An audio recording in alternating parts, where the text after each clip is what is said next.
Taste Daily. Taste the Daily. GT Holidays, South India's #1 travel brand. You know you are special when you're with GT Holidays. கவலையின்றி சுவாசியுங்கள். உலகின் தலை சிறந்த மருத்துவர்கள் நுரையீரல் புற்றுநோய் சிகிச்சை அளிக்கிறார்கள். தங்கம் புற்றுநோய் சிகிச்சை மையம், நாமக்கல் மற்றும் கான்பூர். என்னை வாழ வைத்துக் கொண்டிருக்கும் யூடியூப் சேனல் நேயர்களுக்கு நன்றியும் வணக்கம். கிங் 24x7 சேனல் நேயர்களே, போற்றுவார் போற்றட்டும், புழுதிவாரி தூற்றுவார் தூற்றட்டும், என் கடன் உண்மை செய்திகளை உறக்கச் சொல்வதே. நேயர்களை, இப்போது நாம் பார்க்க போவது புஷ்பா பார்ட் 2 படத்தின் திரை விமர்சனம். 1000 ரூபாய் பொருள் 100 ரூபாய், 100 ரூபாய் பொருள் 5 ரூபாய். ஆமாங்க, உங்கள் கிங் டிவி 200 கோடி பார்வையாளர்களை கடந்து பயணிப்பதால் யூடியூப் ஷாப்பிங் அனுபவத்தை கொடுத்திருக்கிறது. பிளிப்கார்ட், மிந்த்ராவில் 90% ஆஃபர், 70% ஆஃபர், 60% ஆஃபர்னு நம்ம கிங் டிவி வியூவர்ஸ்க்கு அள்ளி தராங்க. இதில் டேக் ப்ராடக்ட்ங்கிற இடத்தை கிளிக் பண்ணுங்க. உங்களுக்கு பிடிச்ச ப்ராடக்டை இன்றே ஆர்டர் செய்து இந்த சந்தோஷத்தை கொண்டாடுங்க. புஷ்பா பார்ட் 2 பகுதியில் அல்லு அர்ஜுன், ராஷ்மிகா மந்தனா, பகத் பாசில் மற்றும் பலர் நடித்திருக்கிறார்கள். மிரோஸ்லா குகா ஒளிப்பை செய்திருக்கிறார். தேவிஸ்ரீ பிரசாத் இசையமைத்திருக்கிறார். கதை, திரைக்கதை, வசனம் எழுதி இயக்கியிருக்கிறார் சுகுமாரன். இந்த படத்தை AGS மூவிஸ் வெளியிடுகிறார்கள் தமிழகம் முழுவதும். ஏற்கனவே புஷ்பா 1 பாட்டு பயங்கரமான வசூலை அள்ளியது. இந்த புஷ்பா 2 இந்த படத்தின் இந்த 2024ஆம் ஆண்டின் அனைத்து பட வசூலையும் கண்டிப்பாக ஓவர்டேக் செய்யும். இந்த ஆண்டின் மிகச்சிறந்த பொழுதுபோக்கு சித்திரம் புஷ்பா 2, அதில் சந்தேகமே இல்லை. கதைக்கு வருவோம். எப்போவுமே என்டர்டெய்னர், முழுக்க பொழுதுபோக்கு படம்னாலே அதில் வந்து லாஜிக் இல்லாம மேஜிக்காக தான் இருக்கும். ஒரு சின்ன லைன் தான், சில வித்தியாசங்கள் கதையின் கதாநாயகனுக்கு இருக்கும். ஆந்திராவிலேயே இந்த செம்மர கடத்தலுங்கிறது பல படங்கள் வந்திருக்கு. இந்த செம்மர கடத்தலுங்கிறது முதலமைச்சர் வரைக்கும் லஞ்சம் போகுதுங்கிறது தான் இந்த படத்தில் அடி நாளம். ஆரம்பத்தில் சித்தப்பாங்கிறவர் ஒரு MP. அவர் வந்து முதலமைச்சருக்கும் வேண்டியவர். முதலமைச்சர் கூட ஃபோட்டோ எடுக்கணுன்ட்டு ராஷ்மிகா மந்தனா விரும்புவா. என்ன சொல்லுவா, நீங்கள் இவ்வளோ பெரிய தாதாவா டானாக இருக்கீங்க, எல்லோரும் உங்களுக்கு பயப்படுறாங்க, எல்லோரும் மரியாதை கொடுக்குறாங்க, அதேமாதிரி நம்ம வீட்டு பங்களா வாசலில் நீங்கள் முதலமைச்சரோடு இருக்கிற படத்தை மாட்டி வச்சா பிரமாதமாக இருக்குங்களா, அவ்வளோதானே விடு அப்படின்னு சொல்லிட்டு எம்பியோட போவார். புஷ்பா என்கிற புஷ்பராஜ் என்கிற அல்லு அர்ஜுன் போனால், வா புஷ்பா அப்படின்லாம் நல்லா முதலமைச்சர் பேசுவார். ஆனால் எல்லாரும் அவங்க சால்வை போடுவாங்க, ஏற்றுக்கிடுவார். ஆனால் புஷ்பா சால்வை போடும்போது மட்டும் ஏற்றுக்க மாட்டார். ஏய், ஒருத்தன் டக்குன்னு ஃபோட்டோ எடுத்துருவான் அந்த சால்வை போடுறத. ஏய் கொண்டா, இன்னும் அந்த கேமராவெல்லாம் பிடிச்சி உடச்சி போகுது. யாரும் முதலமைச்சர், ஏடா அவன் ரவுடி போய் அவங்க கூட சேர்ந்து நான் ஃபோட்டோ எடுத்தேன்னா என் முதல்மந்திரி பதவியை காலி பண்ணிடுவாங்க அப்படின்னு சொல்லுவார். அப்போ தான் ஒரு சவால் விடுவார் அல்லு அர்ஜுன். ஓஹோ, நான் கொடுக்குற கோடிக்கணக்கான பணம் வேணும், ஆனால் மோனே என் கூட சேர்ந்து நீ ஃபோட்டோ எடுத்துக்கூடாது, அப்படி தானே அப்படின்னோடனே பக்கத்தில் வருவார் அவங்க சித்தப்பா நாயுடு, அதாவது முதலமைச்சருக்கு வேண்டியவர் தான். அவரை சொல்லுவார், ஏன் சித்தப்பா நீயே முதலமைச்சரானா என்ன? ஷாக் ஆகிடுவார் MP. முதலமைச்சரா? அப்படி அவருக்கு டப்பு பணம் ஏது அப்படிம்பாரு. புஷ்பா அல்லு அர்ஜுன் ரொம்ப சர்வசாதாரணமாக, எவ்வளோ வேணும்? 100 கோடி ரூபா வேணும் அப்படிம்பாரு அந்த சித்தப்பா ரெட்டி. 100 கோடி தானே, 1000 கோடி தர்றேன், நீ தான் வர்ற 27ஆம் தேதி முதலமைச்சர் அப்படின்ற. அப்போது அந்த பத்திரிகையாளர் சந்திப்பு முடிஞ்ச உடனே, புஷ்பா நீங்கள் எதுக்கு வந்தீங்க அப்படின்னோடனே, சும்மா முதலமைச்சரை பார்த்துட்டு போகலான்னு வந்தேன், ஆனால் 27ஆம் தேதி முதலமைச்சர் எங்கள் வீட்டுக்கு வரேன்னு சொல்லியிருக்காரு, விருந்து சாப்பிடான்னு சொல்லிட்டு போயிடுவார். அப்போ இந்த 1000 கோடி ரூபா அவர் கொடுக்கணும். அல்லு அர்ஜுன் 6000 கோடி ரூபாய் சம்பாதிக்கணும். அப்போ 1000 கோடி ரூபாய் எப்படி சம்பாதிக்கணும்னு சொன்னால், செம்மர கடத்தலை இப்போ வந்து ஆந்திராவிலேருந்து தமிழ்நாட்டுக்கோ அல்லது கேரளாவுக்கோ அல்லது வடக்கிந்திய மாநிலங்களுக்கோ சப்ளை பண்ணுறாங்க. அல்லு அர்ஜுன் யோசிப்பான், நம்மக்கிட்ட இருந்து இன்னொருத்தன் மொத்தமாக வாங்கி அதை வெளிநாடுகளுக்கு ஏற்றுமதி பண்ணுறான். நாம் இப்போது இந்தியாவுக்குள்ளே வியாபாரம் பண்ண போகிறதில்ல, இன்டர்நேஷ்னல் சீனாவுக்கே விற்றுருவோம் அப்படின்னு சொல்லிடுவார். உடனே எல்லாத்துலேயும் இங்கே பேசி வச்சுருவார் அல்லு அர்ஜுன். மொத்தமாக பேசுகிறதுக்கு அங்கே சீனாக்காரனை பார்க்குறதுக்கு போவார். சீனாக்காரன் ஹெலிகாப்டரில் வந்து பொண்டாட்டியோடு இறங்குவான். இறங்கி இவர் ஒரு விலை சொல்லுவார் அல்லு அர்ஜுன். என்னடா இவன் அதிகமாக விலை சொல்கிறான்ட்டு ஒவ்வொருத்தரையாக கேட்டால் அவங்கெல்லாம் இவர்கிட்ட கேட்பான். யார்கிட்ட? புஷ்பாட்ட கேட்பான். எப்பா இன்னைக்கு ஒரு 300 டன் வேணும், இன்னொருத்தன் 400 டன் வேணும், எப்படி கேட்பான். நீ எங்கே சுற்றினாலும் அவன்லாம் எங்கிட்ட தான் வாங்குவான் அப்படின்னு அல்லு அர்ஜுன் சொல்லுவார். சரி இன்னும் சொல்லி ஒரு 1900 கோடி ரூபா அப்படின்னு பேசுவார். அதில் 100 கோடி ரூபா தரமாட்டார். யார்? சீனாக்காரன். 3 கோடி ரூபா கழிச்சிக்க அப்படின்னு சொல்லுவான். அப்படியே சிரிச்சுக்கிட்டு சீனாக்காரங்க ஹெலிகாப்டரே கடத்திட்டு வந்துடுவார் அல்லு அர்ஜுன். அம்மா பெரிய டான். அப்புறம் சொன்ன மாதிரியே வம்பு பண்ணி, என்ன வம்புங்கிறது நீங்கள் படத்தை பாருங்கள். அப்புறம் முதலமைச்சர் வந்து வீட்டுக்கு வந்து சாப்பிட வருவார். சாப்பிட வந்து வரைக்கும் இன்டர்வல் பிளாக்கில் இவங்க குடும்ப கதை சொல்லுவாங்க. யாருக்கும் புஷ்பா ஒன்றுலையும் அதே இது வரும். எப்படின்னா அல்லு அர்ஜுனுடைய அம்மா வந்து வேற ஒரு ஜாதிக்கார பொண்ணு. 2வது மூத்த தாரத்து பொம்பளை ஒருத்தி இருக்கும். அவருக்கு ஒரு 2 பேர் இருப்பாங்க. அந்த 2 பேரும் அண்ணன் தம்பி 2 பேரும் சேர்ந்து அல்லு அர்ஜுனை தன்னுடைய மகன்னே ஏற்றுக்க மாட்டாங்க. அதனால் அவர் அங்கேருந்து பிரிஞ்சு வந்துடுவார். பிரிஞ்சு வந்து கல்யாணத்தில் ராஷ்மிகா மந்தனாவோட அவங்கள அவமானப்படுத்துவானுங்க. அதெல்லாம் முதல் பாட்டில் இருக்கும். இப்போ 2வது பாட்டில் என்ன ஆகுனா, அந்த சித்தப்பான்னு அந்த பொண்ணு கூப்பிடும். யார்? இந்த மூத்த தாரத்து மகா சித்தப்பான்னு கூப்பிடும். இவர் அப்படியே யோசிச்சுட்டே இருப்பார். ஏன்னா நம்ம சித்தப்பான்னு சொன்னாச்சுன்னா அந்த அவன் அப்பங்காரெல்லாம் போட்டு சாத்திடணும் பயந்துட்டு இருப்பார். அந்த ஒரு அங்கே வந்து ஒரு காளி பூஜை வரும். காளி பூஜையில் எப்போவுமே அல்லு அர்ஜுன் காளி வேஷம் போட்டு டான்ஸ் ஆடுவார். அது சேலையெல்லாம் கட்டிக்கிட்டு done done done done done done done dance ஆடுவார். அப்போ பெண் வேஷம் போட்ட எதிரிகள் இந்த பொண்ணை அசிங்கப்படுத்துறதுக்கு முயற்சி பண்ணுவாங்க. அதாவது தாவணி பூச்சி எழுப்பாங்க, கிஸ் அடிக்க முயற்சி பண்ணுவாங்க. அப்போது இவர் கோவப்பட்டு, அதாவது காளி கோவப்பட்டு நர்த்தனம் ஆடிடும்.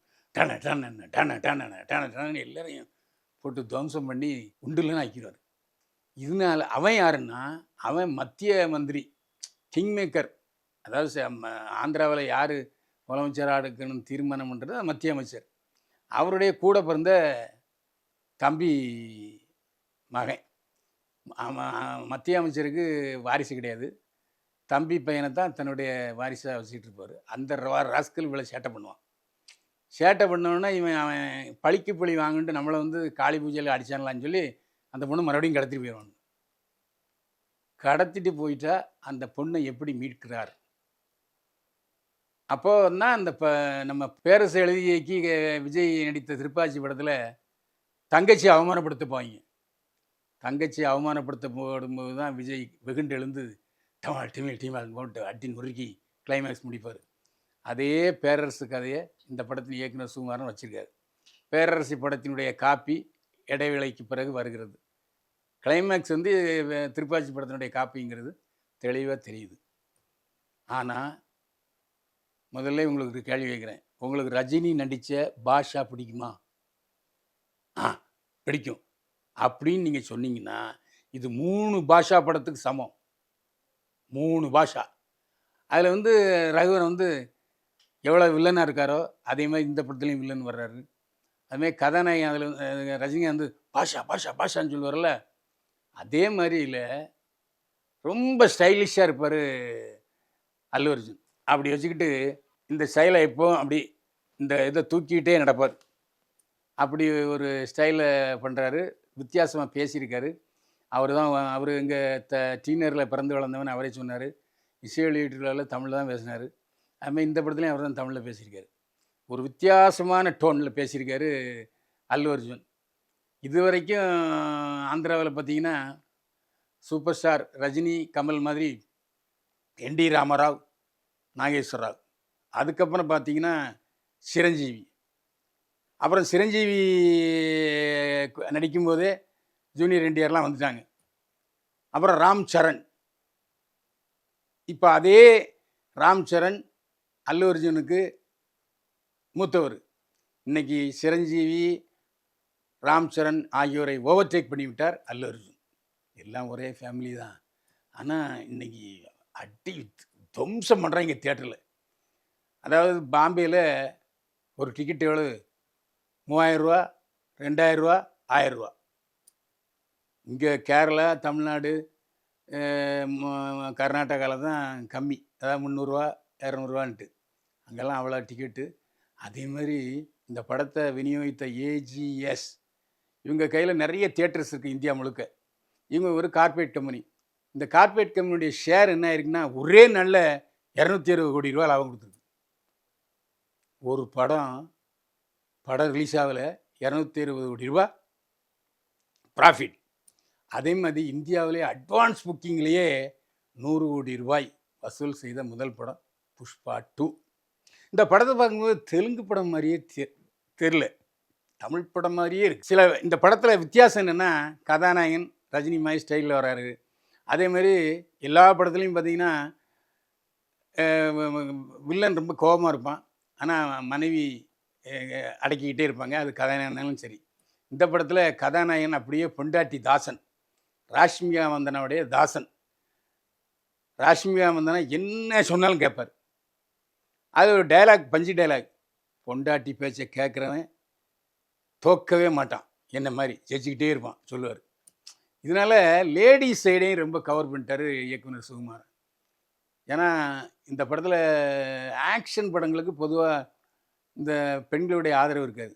இந்த படத்தில் இந்த டைலாக்கு ஹீரோ வந்து பொண்டாட்டியை காலை தூக்கி தலைமையில சொல்லுவாங்க, அவ்வளோ தாங்குன்னு தாங்குவார்.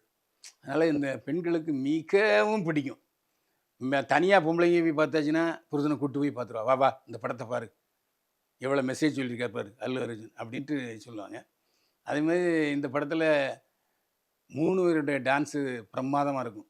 ஒன்று ராஷ்மிகா மந்தனா டான்ஸு சூப்பராக டான்ஸ், அதுவும் ஒல்லி குச்சியாக இருந்துக்கிட்டு என்னமா டான்ஸ் ஆடுறாரு. அதே மாதிரி ராஷ்மிகா மந்தனா நம்ம சாய் பல்லவி மாதிரியே ஒவ்வொரு எக்ஸ்ப்ரெஷனும் வேறு மாதிரி எப்படித்தான் இப்படி நடிக்கிறது தெரில, அட்டகாசமாக நடிச்சிருக்கு ராஷ்மிகா மந்தனா. நம்ம சொல்ல வேண்டிய விஷயத்தையும் சொல்லிடுறோம். ராஷ்மிகா மந்தனா இப்போ விஜய் தேவரகொண்டாவோட லிவிங் டுகெதரில் இருக்காங்க, விரைவில் கல்யாணம் பண்ண போகிறேன்ட்டு ராஷ்மிகா மந்தனாவே சொல்கிறாங்க. ஆனால் ஒரு வேளை இந்த படத்தை விஜய் தேவரகொண்டா பார்த்தாருன்னு வச்சுங்க, நம்மளை விட இவன் அதிகமாக ஓட்டியிருக்கானே, எதுக்கு இந்த பொண்ணுன்னு டிஸ்கனெக்ட் ஆனாலும் வாய்ப்பு உண்டு. ஏன்னா இன்னைக்கு ராஷ்மிகா மந்தனாவும் விஜய் தேவரகொண்டாவும், ஆனால் இந்த படத்தில் அப்படி போகுது. இதையும் நம்ம சொல்லி ஆகணும் இல்லை?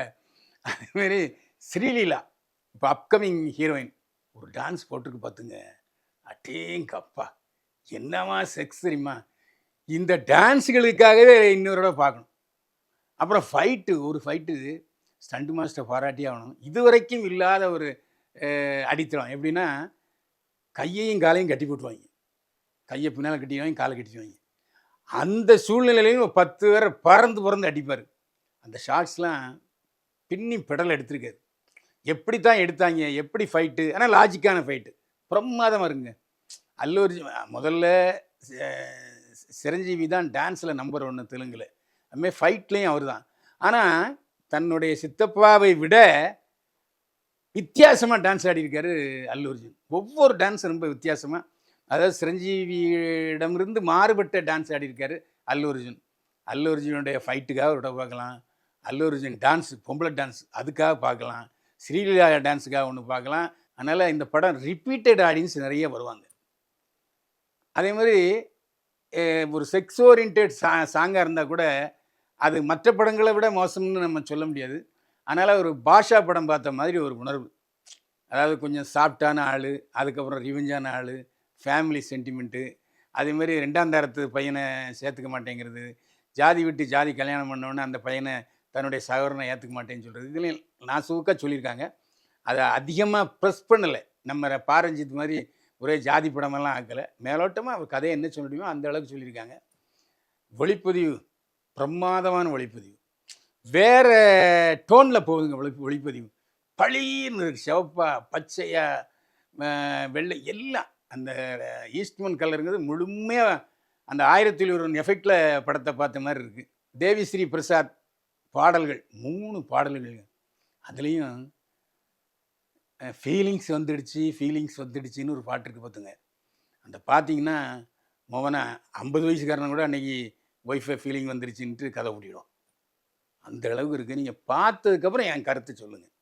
ஏன்னா ஃபீலிங்ஸ் வந்துருச்சுன்னொடனே அது 13 வயசு பையனும் உசுப்போம், 30 வயசு மனுஷனையும் உசுப்போம், 55 வயசு ஆளையும் உசுப்பிடும். அந்த அளவுக்கு பிரமாதமாக டெம்போ ஏற்றிருக்காங்க. அதே மாதிரி தனியாக ஸ்ரீலீலா பாடுற டான்ஸ் இருக்க, அது எங்கேயோ போயிடுச்சுங்க.